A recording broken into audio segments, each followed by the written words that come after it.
Antes da chegada dos portugueses ao território onde hoje é o Brasil, viviam aqui muitos povos indígenas diferentes. Cada um deles tinha seu próprio jeito de viver e de se relacionar com a natureza. Acredita-se que, no século XVI, havia entre 2 e 4 milhões de indígenas vivendo nessas terras. Sabemos disso por meio de documentos históricos. Esses povos falavam línguas diferentes.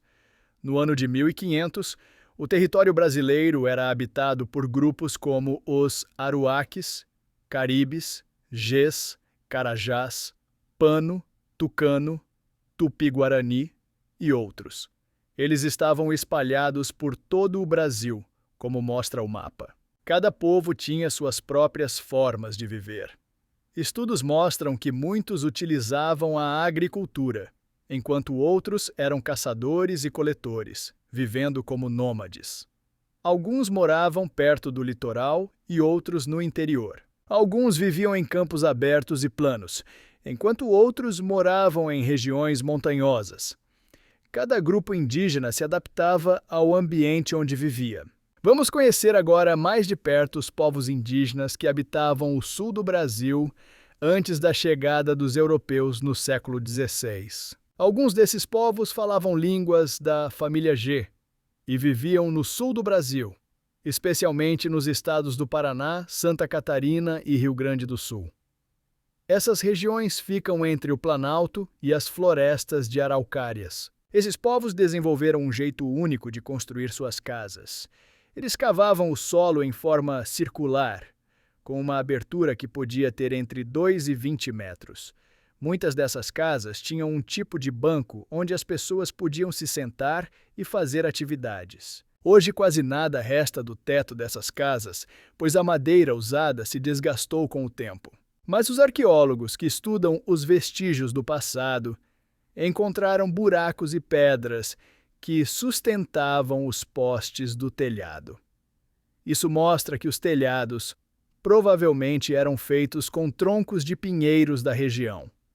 Esses lugares onde os arqueólogos encontram vestígios são chamados de sítios arqueológicos. Em alguns desses sítios, os pesquisadores descobriram aldeias com cerca de 40 casas subterrâneas desse tipo. Esses grupos caçavam animais, colhiam raízes e frutos e usavam bastante o pinhão, que era um alimento muito comum na região. Também plantavam milho e moranga, que é um tipo de abóbora. Dentro das casas, eles faziam fogueiras e usavam objetos feitos de pedra, cerâmica e casca de pinhão queimada. Suas cerâmicas eram bem decoradas, com formas variadas. Serviam para cozinhar, guardar água e armazenar farinha de pinhão. Os descendentes desses povos Geis passaram a ser chamados de caingangues. Esse nome foi dado por Telêmaco Borba, um pesquisador paranaense, no século XIX. Durante o período da colonização, os portugueses começaram a tomar posse das terras caingangues. Isso aconteceu entre os anos de 1768 e 1774. Mas os indígenas resistiram. Eles lutaram contra as invasões e fizeram os exploradores recuar. Mais tarde, no século XIX, o governo brasileiro fez novas tentativas de ocupar essas terras.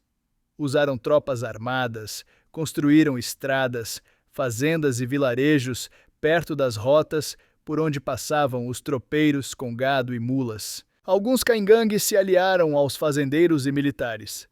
Outros resistiram e lutaram nas guerras de ocupação.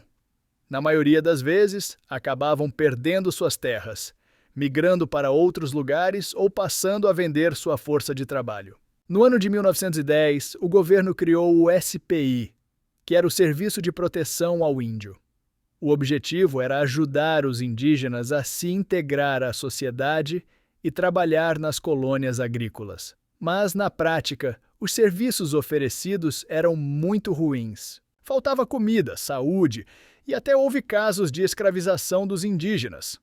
Por isso, o SPI foi fechado em 1967 e substituído pela FUNAI, que é a Fundação Nacional do Índio. Hoje, os descendentes dos caingangues vivem em cerca de 30 terras indígenas demarcadas pelo governo federal. Essas terras são bem menores do que os territórios que eles tinham antes. A população caingangue é de cerca de 45 mil pessoas. Eles são um dos 5 povos de língua G mais populosos do Brasil.